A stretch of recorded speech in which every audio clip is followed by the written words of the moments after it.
সাদামাটা সাজ আর ন্যাচারাল লুকের জন্য পরিচিত জনপ্রিয় অভিনেত্রী তাসনিয়া ফারিন। তবে এবার ভিন্ন এক লুকে নজর কাড়লেন এই অভিনেত্রী।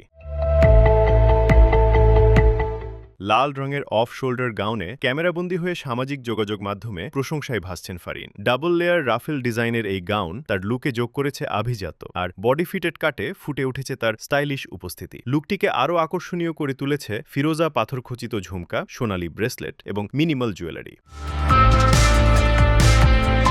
এদিকে ন্যাচারাল মেকআপ, হালকা কাজল, নু টোনেড লিপস্টিক এবং খোলা চুলে ধরা দিয়েছেন তিনি, যা তার সৌন্দর্যকে করেছে আরও মোহময়। প্রকাশের পর থেকেই তাসনিয়া ফারিনের এই নতুন লুক প্রশংসা কুড়াচ্ছে ভক্ত ও ফ্যাশন প্রেমীদের। Desk report, press desk PD.